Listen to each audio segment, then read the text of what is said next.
السلام علیکم ورحمۃ اللہ وبرکاتہ۔ الحمد للہ رب العالمین، الصلاة والسلام علی اشرف الانبیاء والمرسلین وعلی آلہ وصحبہ اجمعین، ثم اما بعد، فاعوذ باللہ من الشیطان الرجیم، بسم اللہ الرحمن الرحیم۔ رب اشرح لی صدری ویسر لی امری واحلل عقدۃ من لسانی یفقہوا قولی۔ اللہم فقہنا فی الدین، اللہم اہدنا وسددنا، اللہم رب جبرائیل ومیکائیل ورب اسرافیل، اعوذ بک من حر النار وعذاب القبر، اللہم انی اعوذ بک من عذاب جہنم واعوذ بک من عذاب القبر واعوذ بک من فتنة المسیح الدجال واعوذ بک من فتنة المحیا والممات۔ اللہ کے نبی صلی اللہ علیہ وسلم کی زوجہ ام حبیبہ رضی اللہ عنہ فرماتی ہیں کہ انہوں نے کہا کہ اللہ مجھے میرے شوہر یعنی رسول اللہ صلی اللہ علیہ وسلم اور میرے والد ابو سفیان اور میرے بھائی معاویہ سے فائدہ دے۔ تو نبی صلی اللہ علیہ وسلم نے فرمایا کہ تم نے اللہ سے مقرر شدہ مدتوں اور گنے چنے ایام اور تقسیم شدہ رزق کا سوال کیا ہے، ان میں سے کسی چیز کو وقت مقرر سے مقدم یا وقت مقرر سے مؤخر نہیں کیا جاتا۔ اگر تم اللہ سے سوال کرتی کہ وہ تمہیں آگ کے عذاب یا قبر کے عذاب سے پناہ دے تو وہ زیادہ بہتر ہوتا۔ لہٰذا قبر اور قبر کے عذاب سے پناہ مانگنا ہمارے لیے بہت ضروری ہے۔ اللہم نعوذ باللہ من عذاب القبر، اللہ سبحانہ وتعالی ہم قبر کے عذاب سے آپ کی پناہ چاہتے ہیں۔ آج بات کرنے کا مقصد صرف یہ ہے کہ آج ہم ایک کہانی پڑھیں، ایک ایسی کہانی جو حقیقی نہیں ہے لیکن اس کو احادیث کے مطابق بالکل صحیح ویژولائز کیا گیا ہے، بالکل الفاظ میں ایسے پرویا گیا ہے جیسے حدیث میں سیکوینس ملتا ہے۔ تو آج کا ٹائٹل ہے ایک کہانی ایک یاد دہانی، اور یاد دہانی کیا؟ مرنے کے بعد میں کہاں؟ جب موت آ جائے گی تو میرے ساتھ کیا ہوگا؟ اگر ہمیں پتہ ہو کہ مرنے کے بعد معاملات کیسے ہوتے ہیں تو ہمیں اس کی تیاری کرنی ہی پڑے گی۔ سیدنا حاتم اسم رحمۃ اللہ علیہ کہتے ہیں کہ جو قبروں کے پاس سے گزرے اور اپنے بارے میں غور و فکر نہ کرے اور نہ وہ قبروں والوں کے لیے دعا کرے تو اس نے اپنے ساتھ اور قبر والوں کے ساتھ خیانت کی۔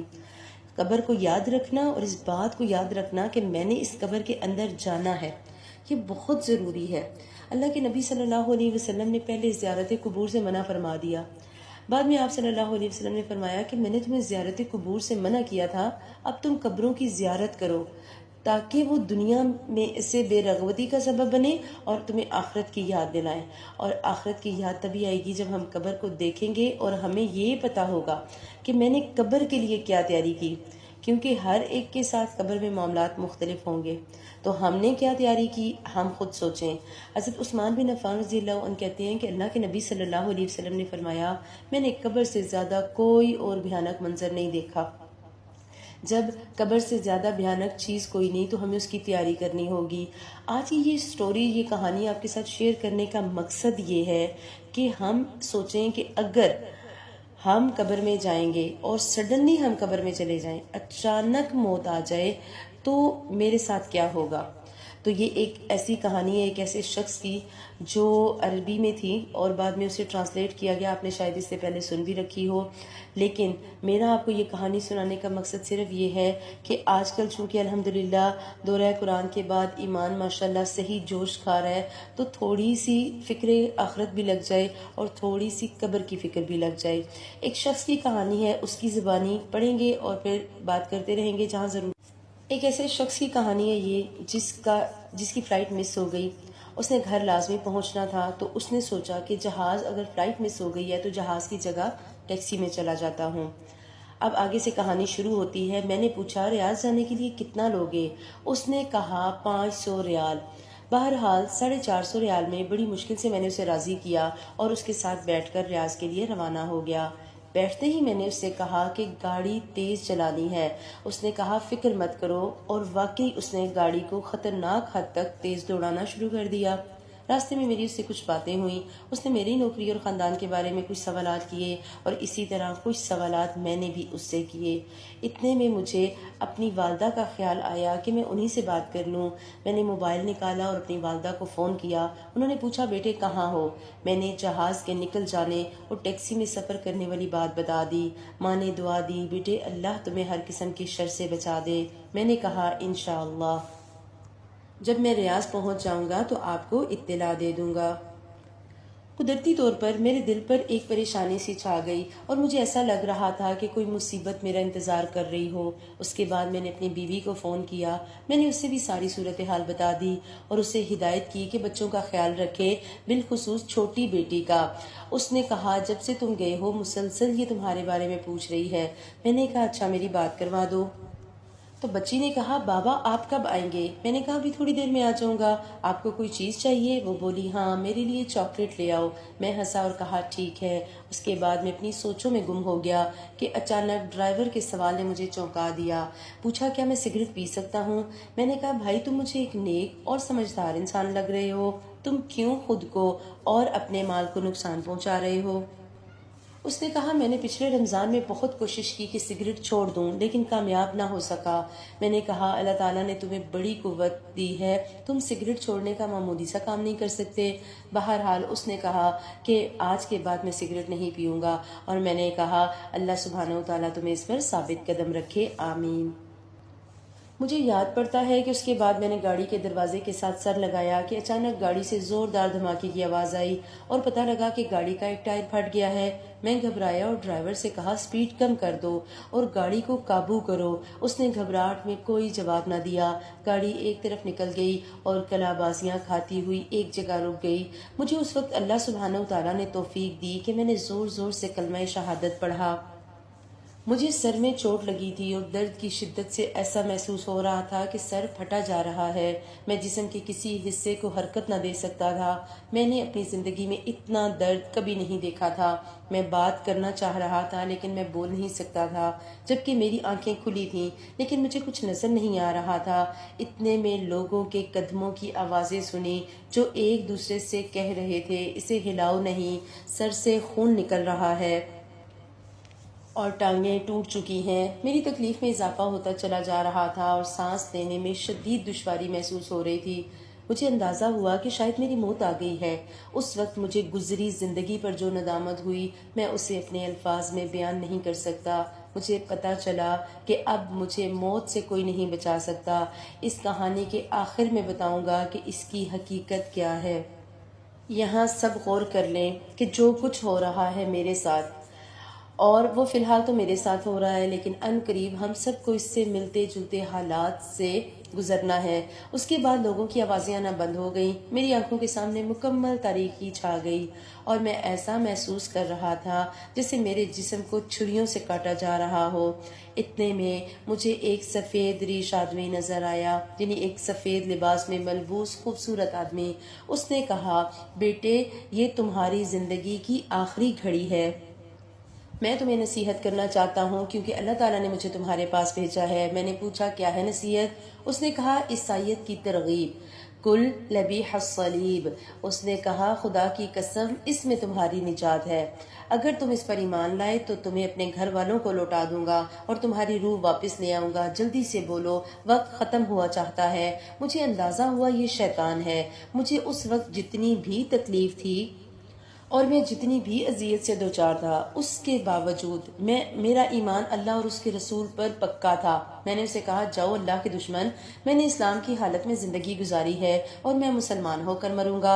اس کا رنگ زرد پڑ گیا، بولا تمہاری نجات اسی میں ہے کہ تم یہودی یا نصرانی مر جاؤ ورنہ میں تمہاری تکلیف بڑھا دوں گا۔ آپ دیکھیے موت کے وقت کیسے جو ہے وہ شیطان آتا ہے اور ہمیں اپنے ایمان سے اچکنے کی کوشش کرتا ہے۔ اور میں تمہاری روح قبض کروں گا۔ میں نے کہا موت تمہارے ہاتھ میں نہیں، جو بھی ہو میں اسلام کی حالت میں ہی مروں گا۔ اتنے میں اس نے اوپر دیکھا اور دیکھتے ہی بھاگ نکلا۔ مجھے لگا جیسے کسی نے اسے ڈرایا ہو۔ اچانک میں عجیب قسم کے چہروں والے اور بڑے بڑے جسموں والے لوگوں کو دیکھنے لگا۔ وہ آسمان کی طرف سے آئے اور کہا السلام علیکم۔ میں نے کہا وعلیکم السلام۔ اس کے بعد وہ خاموش ہو گئے اور ایک لفظ بھی نہ بولے۔ ان کے پاس کفن تھے۔ مجھے اندازہ ہوا کہ میری زندگی ختم ہو گئی ہے۔ ان میں سے ایک بہت بڑا فرشتہ میری طرف آیا اور کہنے لگا، اے روح، اللہ کی مغفرت اور اس کی خوشنودی کی طرف نکلا۔ آپ کو یاد ہوگا ہم نے پڑھا تھا کہ اللہ سبحانہ و تعالیٰ کے نیک بندوں کو جب بلایا جاتا ہے موت کی طرف تو کیا کہا جاتا ہے؟ یا ایتھا النفس المطمئنہ ارجعی الی ربک راضیۃ مرضیہ۔ تو یہاں پر وہی کلمات فرشتے نے کہے۔ یہ بات سن کر میری خوشی کا کوئی ٹھکانہ نہ رہا۔ میں نے کہا، اللہ کے فرشتے میں حاضر ہوں۔ اس نے میری روح کھینچ لی۔ مجھے اب ایسا محسوس ہو رہا تھا جیسے میں نیند اور حقیقت کے مابین ہوں۔ ایسا لگا کہ مجھے جسم سے آسمان کی طرف اٹھایا جا رہا ہے۔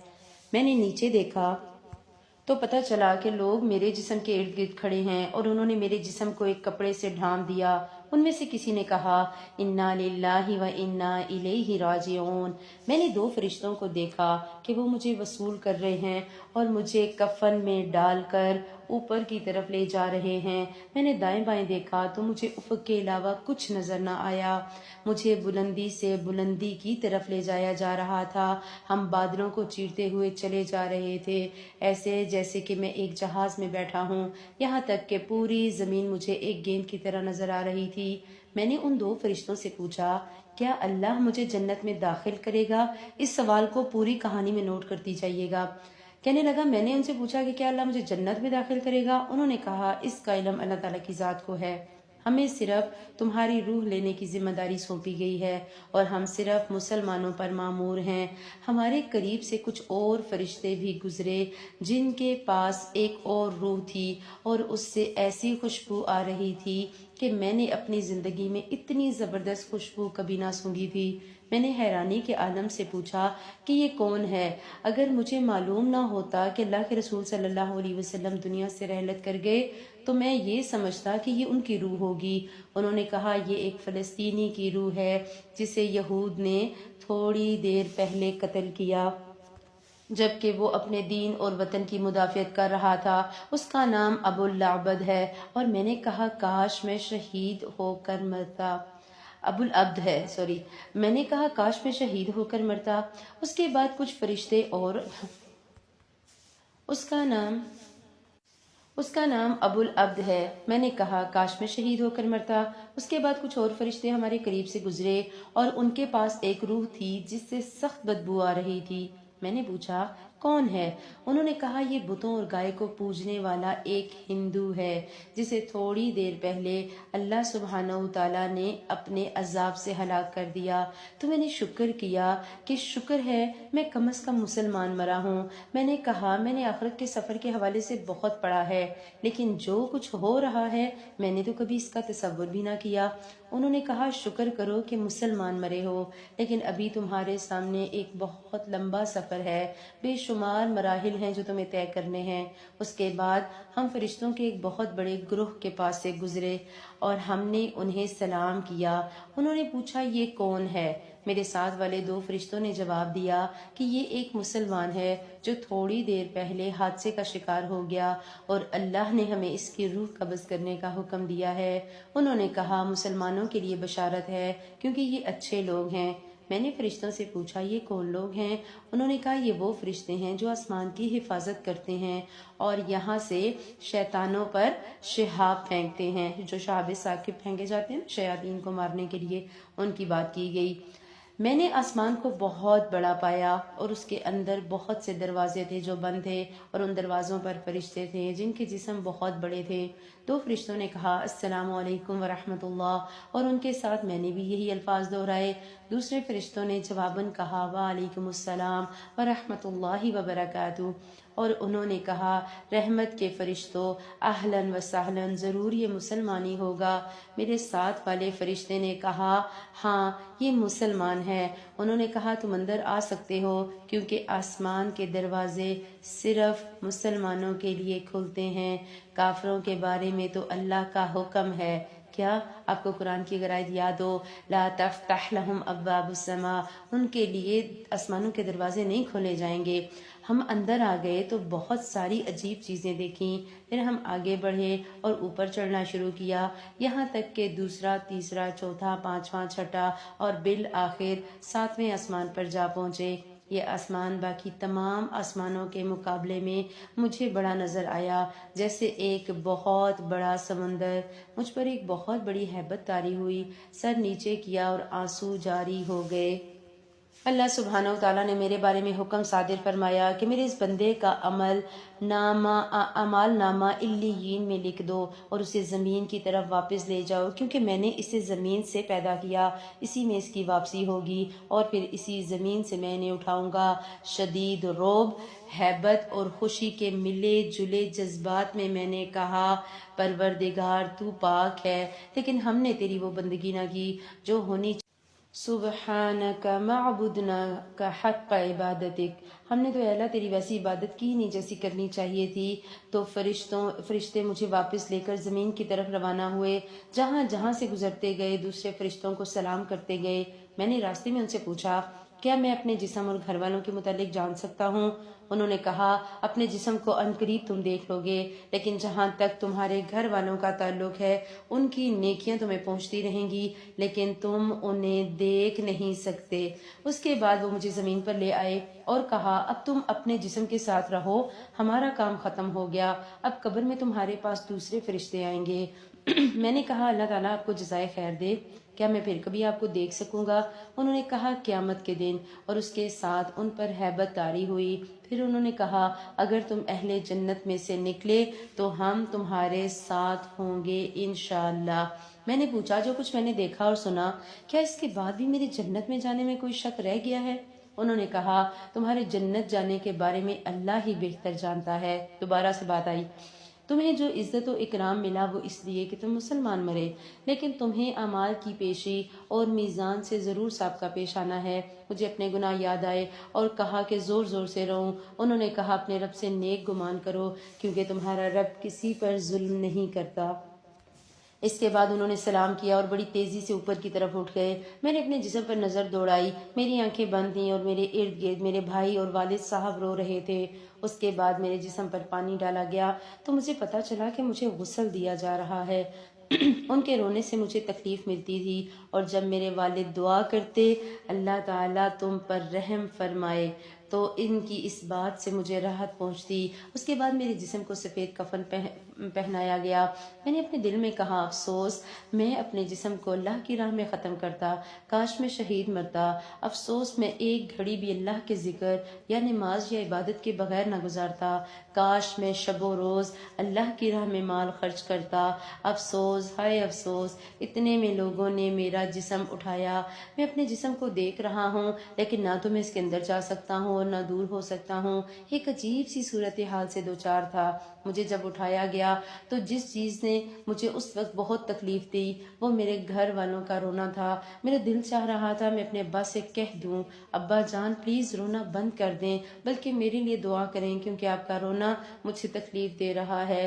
میرے رشتہ داروں میں اس وقت جو کوئی میرے لیے دعا کرتا، ان کی اس دعا کی وجہ سے مجھے راحت مل جاتی۔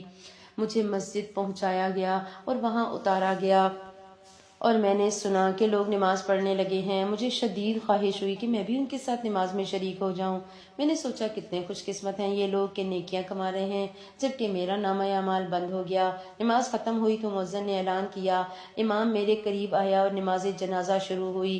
میں حیران ہوا کہ وہاں بہت سارے فرشتے آ گئے جو ایک دوسرے سے باتیں کر رہے تھے کہ نماز پڑھنے والے کتنے لوگ ہیں اور ان میں کتنے مواحد ہیں جو اللہ کے ساتھ شرک نہیں کرتے۔ چوتھی تکبیر میں نے دیکھا کہ فرشتے کچھ لکھ رہے ہیں۔ مجھے اندازہ ہوا کہ وہ لوگوں کی دعائیں لکھ رہے ہوں گے۔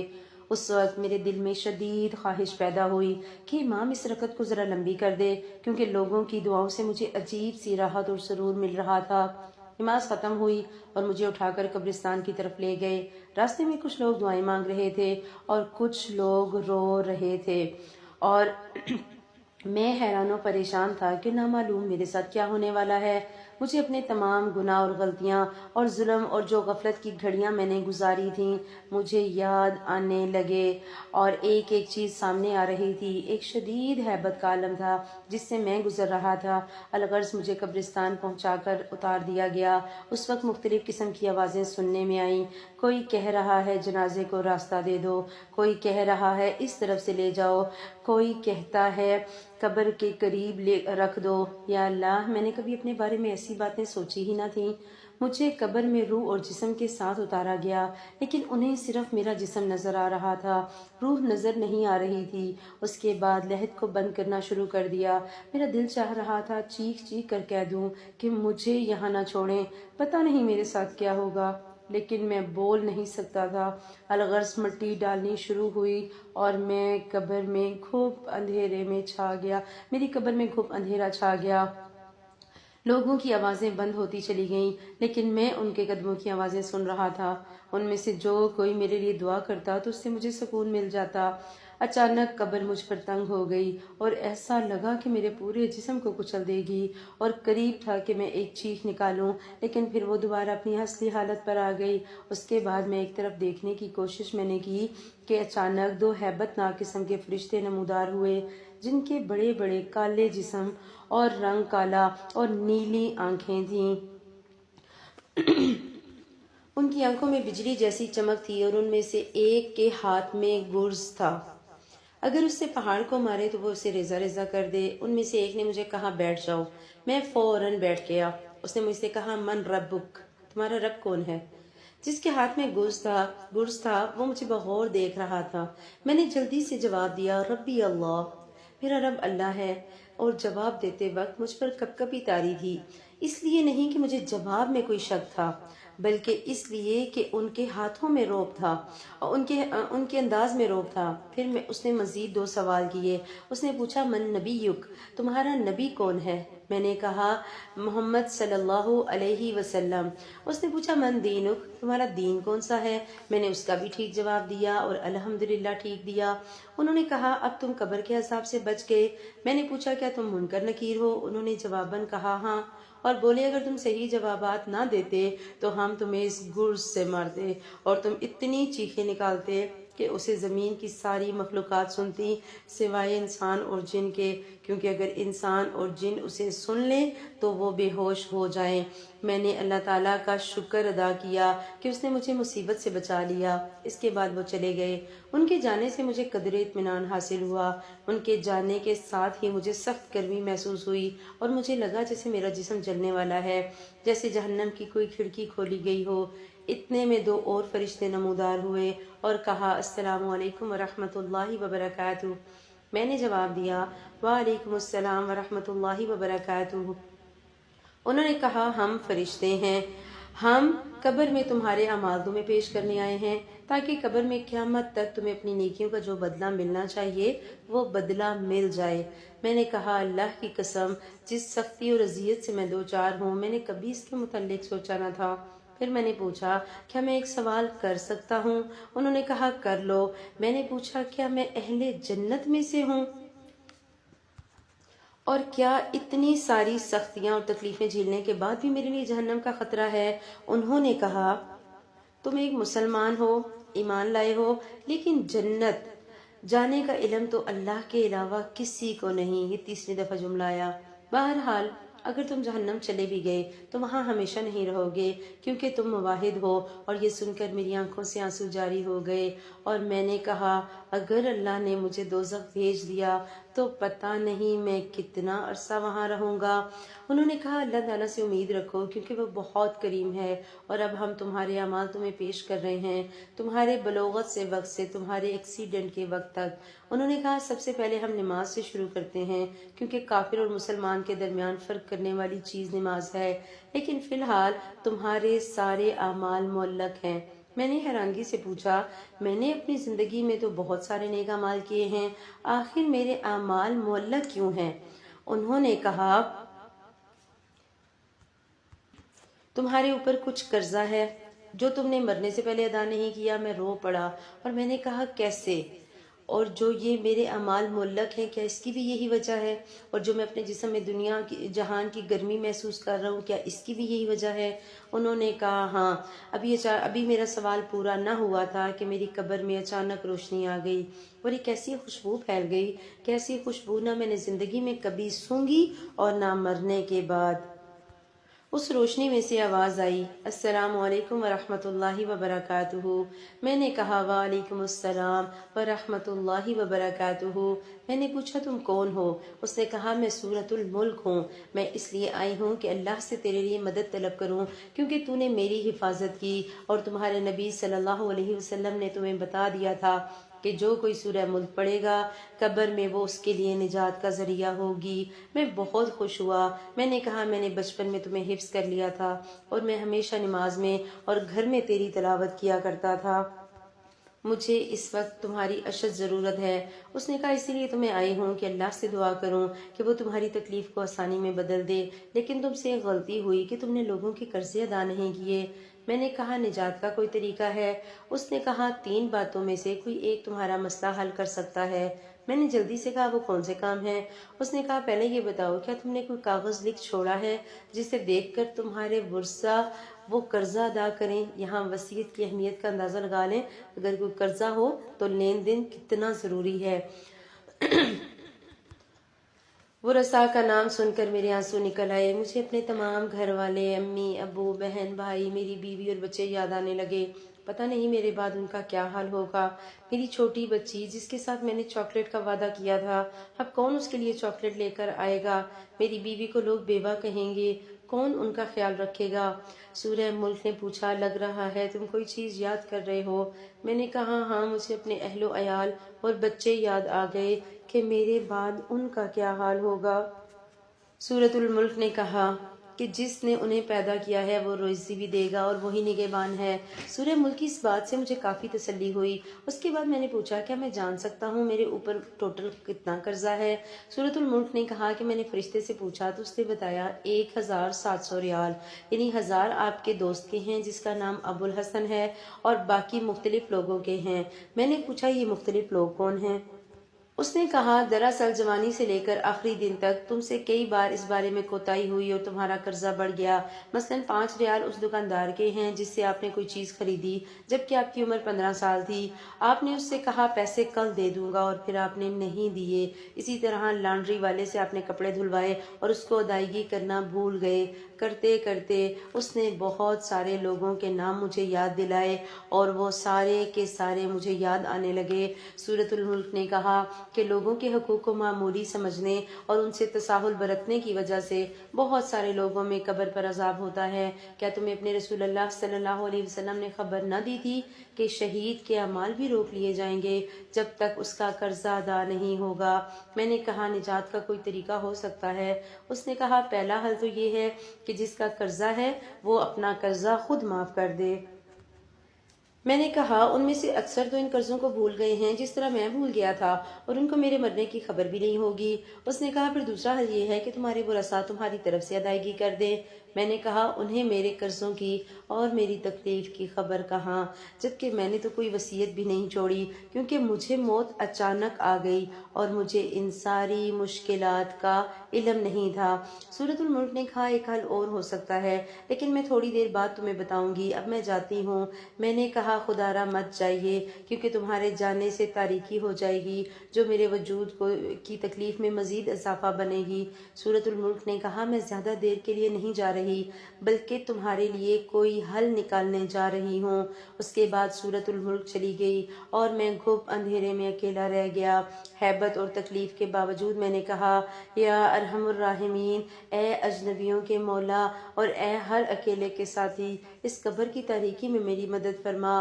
لیکن فوراً مجھے خیال آیا کہ میں تو دارالحساب میں ہوں، اب دعاؤں کا کیا فائدہ؟ زیادہ دیر نہیں گزری تھی کہ میں نے ایک مانوس آواز سن لی۔ میں نے آواز پہچان لی، یہ میرے والد بزرگوار کی آواز تھی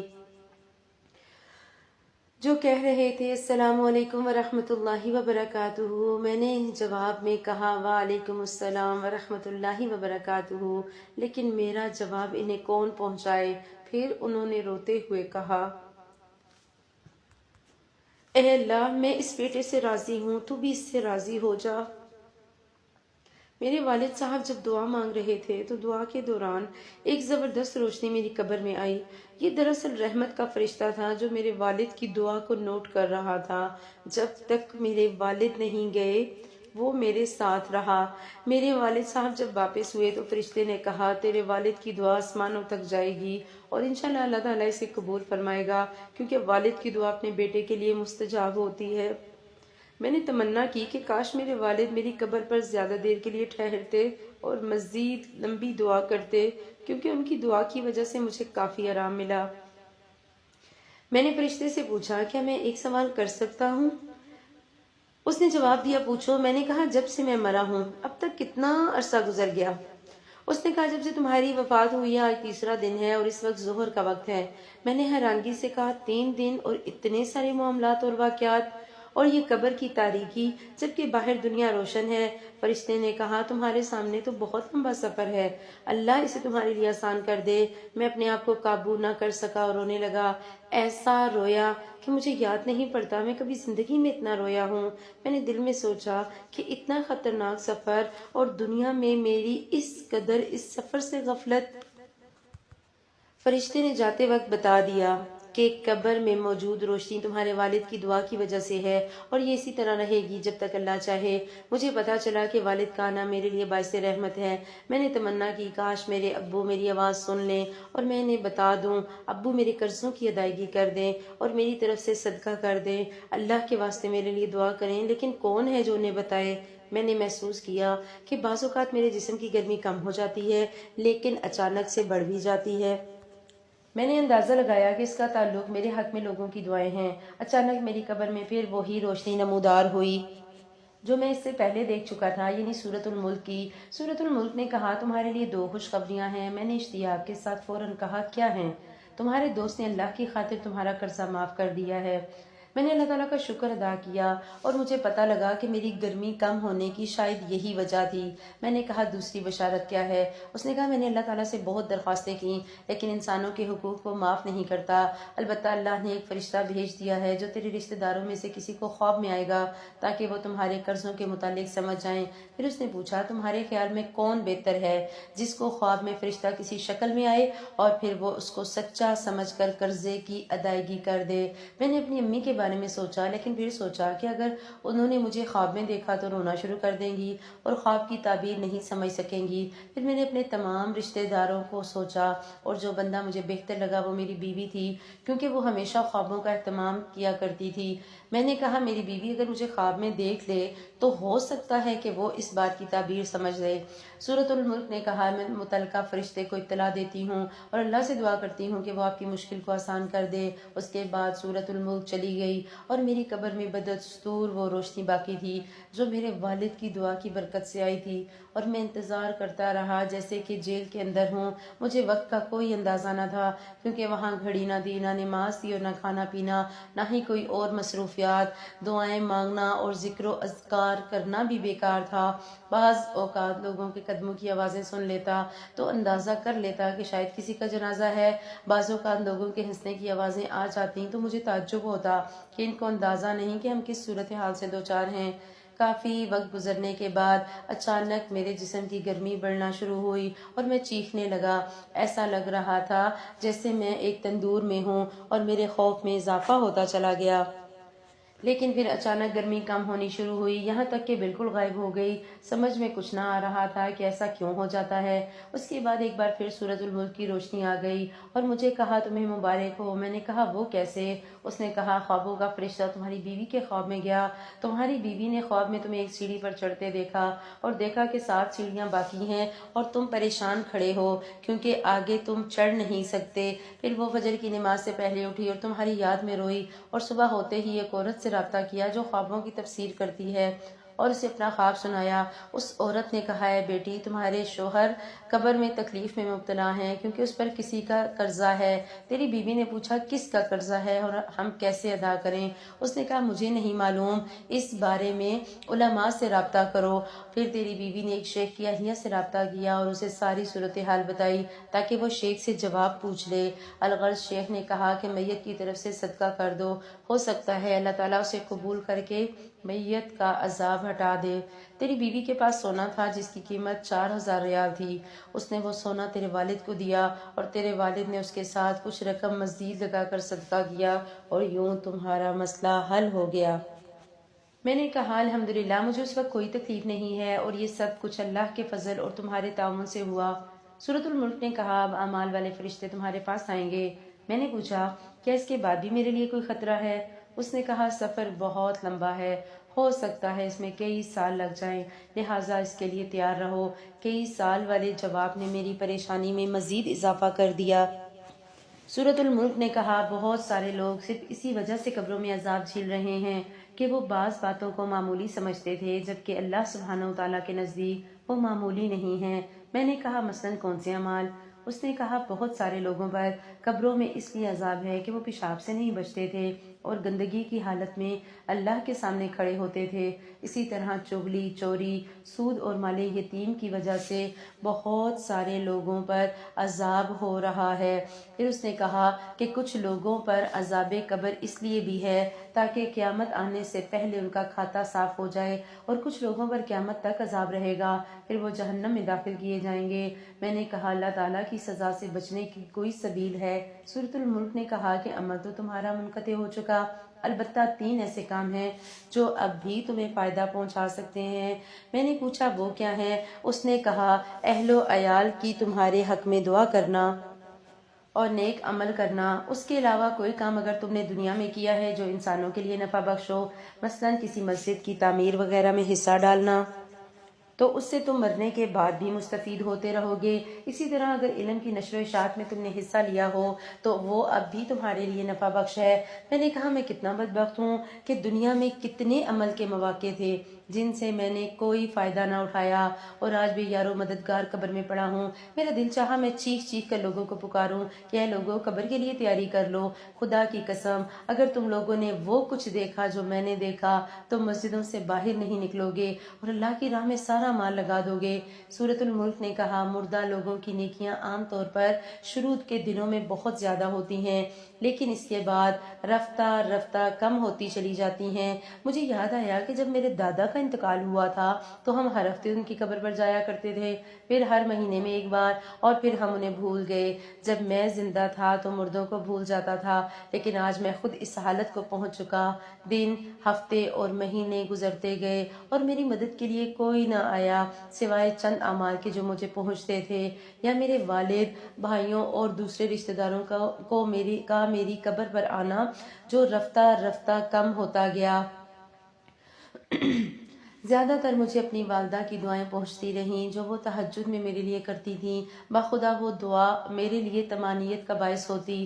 نیک اعمال کا آنا کم ہوتا چلا گیا۔ نامعلوم کیا وجہ تھی کہ سورۃ الملک کا آنا بھی بند ہو گیا۔ میری قبر میں پھر اندھیرا چھا گیا۔ مجھے بعض گناہ یاد آئے جو میں نے کیے تھے، ایک ایک دن اور ایک ایک گھڑی یاد آ رہی تھی۔ مجھے اپنے گناہ پہاڑ کے برابر لگ رہے تھے اور میں اپنے آپ کو ملامت کر رہا تھا۔ کتنے ایسے گناہ تھے جو میں نے بڑی دلیری سے کیے تھے، کتنی نمازیں ہیں جو میری فوت ہو گئیں، کتنی فجر کی نمازیں جو میں نے غفلت کی وجہ سے نہ پڑھیں۔ یہ سارے گناہ یاد کر کے میں اتنا رویا کہ مجھے وقت کا اندازہ نہیں تھا۔ اس لیے اگر میں کہوں کہ میں مہینوں رویا تو شاید مبالغہ نہ ہوگا۔ ایک دن اچانک ایسی روشنی آئی جیسے سورج نکل چکا ہو اور میں نے فرشتوں کی آوازیں سنی، وہ ایک دوسرے کو مبارکباد دے رہے تھے۔ میری سمجھ میں نہ آیا کہ کیا ہو رہا ہے کہ میرے پاس سورہ ملک آئی اور خوشخبری سنا دی۔ سورۃ الملک نے بتایا، رمضان المبارک کا مہینہ شروع ہو گیا اور یہ رحمت اور معافی کا مہینہ ہے، اور اس مہینے میں بہت سارے مردے مسلمانوں کی دعاؤں کی برکت سے نجات پا لیتے ہیں۔ میں بہت خوش ہوا۔ اللہ تعالیٰ انسانوں پر کتنا ہی مہربان ہے، لیکن انسان ہے کہ گمراہیوں پر تلا ہوا ہے۔ سورۃ الملک نے بتایا اللہ تعالیٰ کسی کو آگ میں نہیں ڈالنا چاہتا، لیکن یہ تو انسان ہیں جو اپنی حماقتوں کی وجہ سے ایسے گناہ کر جاتے ہیں کہ ان کی سزا ان کے لیے واجب بن جاتی ہے۔ پھر اس نے کہا اب تھوڑی دیر کے بعد مسلمان نماز پڑھیں گے اور تم ان کی آوازیں سنو گے۔ سورۃ الملک چلی گئی اور میری قبر میں بدستور روشنی تھی اور میں نے پہلی بار مسجد سے آنے والی آواز سن لی۔ اپنی زندگی کو یاد کیا اور تراویح کو یاد کیا تو بہت رویا۔ میں نے سنا کہ لوگ نماز پڑھ رہے ہیں اور پھر میں نے امام کی دعا سنی، وہ پڑھ رہا تھا اور میں حیران ہوا کہ اس کی دعا سے مجھے بہت سکون ملا، اور میں نے تمنا کی کہ امام دعا کو طول دے دے۔ میں نے محسوس کیا کہ وہ دعا سیدھی قبول ہو رہی ہے، کیونکہ مجھے اس سے کافی خوشی اور راحت مل رہی تھی۔ میں روتا جا رہا تھا اور ساتھ ساتھ آمین پڑھتا جا رہا تھا۔ اس طرح رمضان کا سارا مہینہ بہت سکون اور راحت سے گزرا، اور پھر ایک دن میری قبر میں انسان کی شکل میں ایک آدمی آیا جس سے بہت تیز خوشبو آ رہی تھی۔ میں حیران ہوا کیونکہ مرنے کے بعد یہ پہلا انسان تھا جو میں دیکھ رہا تھا۔ اس نے مجھے سلام کیا اور جواب میں نے وعلیکم السلام کہا۔ اس نے کہا میں تمہیں بشارت دیتا ہوں کہ اللہ تعالیٰ نے تمہارے گناہ معاف کر دیے ہیں۔ میں نے کہا اللہ کو جزائے خیر دے، آپ کون ہیں؟ میں پہلی دفعہ قبر میں انسان کی شکل دیکھ رہا ہوں۔ اس نے کہا میں انسان نہیں ہوں۔ میں نے پوچھا تو کیا آپ فرشتے ہیں؟ بولا نہیں، میں دراصل تمہارے نیک اعمال ہوں، تمہاری نمازیں، تمہارے روزے اور حج، انفاق فی سبیل اللہ اور صلہ رحمی وغیرہ کو اللہ سبحانہ وتعالیٰ نے اس شکل میں تمہارے پاس بھیجا ہے۔ میں بہت خوش ہوا اور اللہ کا شکر ادا کیا۔ میں نے پوچھا تم اتنے لیٹ کیوں آئے؟ اس نے کہا تمہارے گناہ اور تمہارے قرضے میری راہ میں رکاوٹ تھے، اور جب اللہ نے معافی کا اعلان کر دیا تو میرے راستے کھل گئے۔ تو میں نے پوچھا کیا اس معافی کے بدلے اللہ تعالیٰ مجھے جنت دے گا؟ پھر وہی سوال۔ اس نے کہا یہ بات تو اللہ کے علاوہ کوئی نہیں جانتا۔ پھر اس نے کہا قیامت کے دن میزان سے تمہاری جنت اور دوزخ کا پتہ چلے گا۔ اس کے بعد عمل صالح نے کہا تمہارے کچھ نیک اعمال بالکل زندگی کی آخری گھڑیوں میں کام آ گئے۔ میں نے پوچھا وہ کیا ہیں؟ اس نے کہا اگر تمہیں یاد ہو تو مرتے وقت اللہ تعالیٰ نے تمہیں توفیق دی اور تم نے کلمہ شہادت پڑھا۔ تمہیں اندازہ نہیں کہ فرشتوں کو کتنی خوشی ہوئی کہ تمہاری زندگی کا خاتمہ توحید پر ہوا، جبکہ شیطان تمہیں یہودیت اور نصرانیت کی تلقین کر رہا تھا۔ اس وقت تمہارے ارد گرد فرشتے موجود تھے، اور وہ دو طرح کے تھے، ایک وہ جو مسلمانوں کی روحیں قبض کرتے ہیں اور کچھ وہ جو کافروں کی روحیں قبض کرتے ہیں۔ جب تم نے کلمہ پڑھا تو وہ فرشتے چلے گئے جو کافروں کی روحیں قبض کرتے ہیں، اور پھر انہوں نے تمہاری روح قبض کر لی۔ اور میں نے پوچھا اس کے علاوہ بھی کوئی نیکی ہے؟ اس نے کہا ہاں، جب تم نے ڈرائیور کو سگریٹ چھوڑنے کی نصیحت کی تو آج جو خوشبو تم سونگھ رہے ہو وہ اس نصیحت کی بدولت ہے۔ اس کے علاوہ اپنی والدہ کو تمہارا فون کرنا اور ان کے ساتھ تم نے جو باتیں کیں، اللہ سبحانہ وتعالیٰ نے ہر بات کے بدلے تمہارے لیے نیکیاں لکھیں۔ مجھے یاد آیا جو باتیں میں نے والدہ سے کی تھیں، اگر مجھے پتا ہوتا تو میں ان باتوں میں گھنٹہ لگا دیتا۔ پھر ہم نے صالح نے بتایا کہ زندگی کے آخری وقت میں ایک گناہ بھی تمہارے کھاتے میں لکھا گیا۔ میں حیران ہوا اور میں پوچھا وہ کیسے؟ ہم نے صالح نے کہا تم نے اپنی بچی سے کہا میں تھوڑی دیر میں آ جاؤں گا، اس طرح تم نے جھوٹ بولا کیونکہ تم نے انشاءاللہ نہ کہا، کاش مرنے سے پہلے تم توبہ کر لیتے۔ میں رویا، میں نے کہا اللہ کی قسم میرا ارادہ جھوٹ کا نہیں تھا، بلکہ میرا خیال تھا کہ اس طرح وہ میرے آنے تک صبر کر لے گی۔ اس نے کہا جو بھی ہو آدمی کو سچ بولنا چاہیے، کیونکہ اللہ تعالیٰ سچے لوگوں کو پسند کرتا ہے اور جھوٹ بولنے والوں کو ناپسند کرتا ہے، لیکن لوگ تو اس بارے میں بہت ہی کاہلی اور غفلت کا مظاہرہ کرتے ہیں۔ پھر اس نے کہا تمہاری وہ بات بھی گناہ کے کھاتے میں لکھ دی گئی جو تم نے ایئرپورٹ میں کاؤنٹر پر بیٹھے ہوئے شخص سے کہی کہ اللہ تمہارا حساب کر دے۔ اس طرح تم نے ایک مسلمان کا دل دکھایا۔ میں حیران ہو گیا کہ اتنی معمولی بات بھی ثواب اور گناہ کا باعث بنی۔ عملے صالح نے مزید بتایا کہ یہ انسانوں پر اللہ کا بڑا احسان ہے کہ جب وہ ایک نیکی کریں تو اللہ تعالیٰ اسے 10 گنا بلکہ 700 گنا بڑھا دیتے ہیں، اور بہترین اعمال وہ ہیں جو اللہ کو زیادہ محبوب ہیں۔ میں نے کہا 5 وقتہ نماز کے بارے میں کیا خیال ہے؟ عملے صالح نے کہا نماز، روزہ، زکوٰۃ، حج وغیرہ تو فرائض ہیں، میں ان کے علاوہ بھی تمہیں ایسے اعمال بتا دوں گا جو اللہ تعالیٰ کو بہت محبوب ہیں۔ میں نے کہا وہ کیا ہیں؟ بولا تمہاری عمر جب 20 سال کی تھی تم عمرے کے لیے رمضان کے مہینے میں گئے، تم نے وہاں 100 ریال کی افطاری دے کر لوگوں میں بانٹ دی، اس کا تم نے بہت اجر کمایا۔